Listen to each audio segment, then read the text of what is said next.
Yo, check it out. This is highly recommended. We're sipping some Slightly Elevated here at Farm Fresh Reggae, Springville, Iowa. And I'm here with Zakk. You play in a band called Reggae Rapids. You opened up today's festival with a Bob Marley set, and you got your set tomorrow. So for the people that may not have heard of your band yet, tell me a little bit about what kind of music you make. I guess American reggae, it's kind of starting to get called. Maybe like some SoCal reggae. Kind of got some hip hop influences. We kind of started as a hip hop project. So that kind of still remains, but then our band has musicians that play a lot of funk, a lot of jazz, blues influences. So we do pull from a lot of genres to kind of have a different kind of sound. But we've been doing it for going on 10 years now, almost a decade, and we've played some national tours. We did a mixtape, we did an album, so we've got a bunch of music videos out. We've done a bunch of stuff over the years. Nice. And your name, Reggae Rapids, is an ode to Cedar Rapids, Iowa, which is where you're based out of, right? Yep. What does it mean to be a musician playing the style of music that you do out here in Iowa? This festival in the last 7 years has changed that answer quite a bit. When we first started, I don't think there was really anyone, maybe more than 3-4 bands doing something like this in the state, probably, and most of them are here today. So like some friends from Des Moines, they've been around for a decade. The 1-2 Trees out of Davenport, they've been in different iterations of bands over, just as long. But the scene hasn't been huge here. Like reggae music is kind of a breath of fresh air for a lot of people. So they're used to the same, classic rock cover bands and nothing about, like, we love those shows. We go to those shows too. But it's kind of nice when people get to hear something different. And so I think that's what Reggae Rapids started to do in our local area. I think the inspiration to do your own thing is spreading. So we've started doing something that, people weren't doing, and other people felt like they should do something like that too. So the scene is blossoming. We've got amazing, venues, a lot of great businesses that support the music and the arts around here, and the talent is just kind of overflowing. So a lot of the guys that play here are just local acts. Like, a lot of the guys you're gonna see, they're Cedar Rapids based bands. So we've got a lot of talent to pull from, and we're blessed with that, and we're just gonna keep on rocking it. Great of you guys to put on for the local bands, because don't bring people from out of town and not show off the local talent. So yeah. Outside of Farm Fresh Reggae and the 10 years that you've been doing the music, you got any special highlights, anything that really stands out to you? We went out to California a couple times and back. On one of these tours, have you heard of California Roots?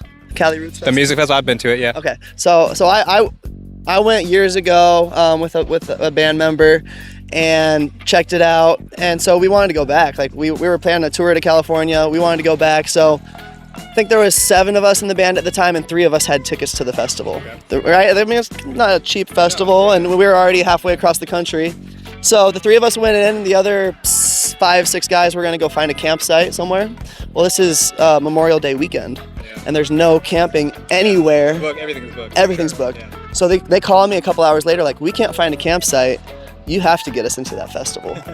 I'm like, dude, what? So I had some friends there, I had some connections, and they were like, I think I can talk to someone and get you guys in. So I'm in the festival. I'm talking to these guys. They pull up to the back. They get met by security. Who are you guys with? Oh, we're here with Zakk. He's with Tony, blah, blah, blah. Like, okay. They're like, wait, are you guys with Revolution? They asked my guys this, and they're like, oh, yeah. Their staff started using golf carts and hauling our gear into the campground as people that don't have tickets to the festival. So get this, we're in the vendor camping. It's not even open to like attendees get hotels. Like, they don't camp on site. So we were camping with the vendors and artists, and we saw someone do it one night where they set up in the vendor row, and they put their instruments out and did a set. So we're like, we're gonna do that. All right, well, we're all off of mushrooms one day with this great idea that we're gonna just go play our music now for Cali Roots. After you came in through Revolution's yes, crew. as Revolution.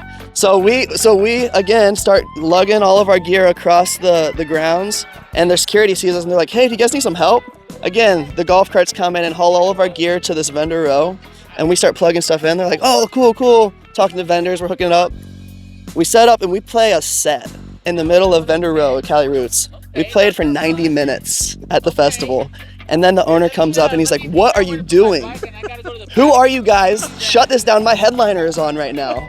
And we're like, "Shit." Like, sorry. Yeah, busted. Dude. Yeah, sorry, dude. We're so sorry.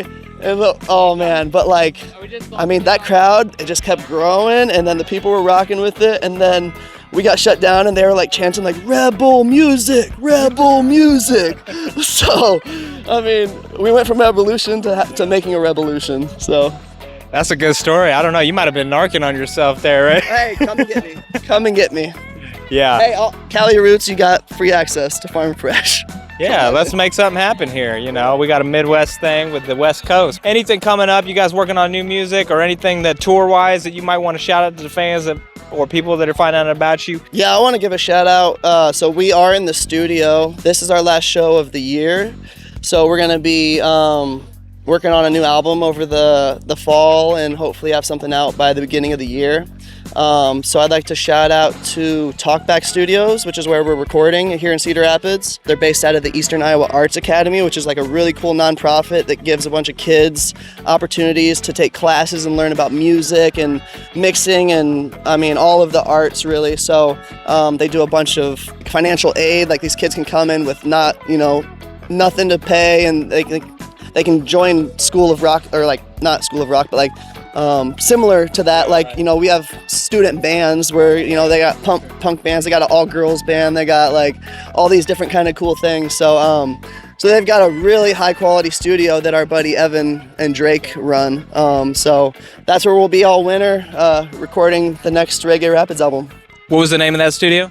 Talkback Studios. Shout out to Talkback Studios. That sounds like great community work that they do there. Zakk, it's an honor to be here, a pleasure to be here, man. Thank you for the invite up here. Thank you for sipping some slightly elevated. Yeah. Zakk from Reggae Rapids. If you haven't heard of him, or if you know about him, check him out. Got new music in the works, so stay tuned. And with that, we're out of here. Highly recommended. Peace.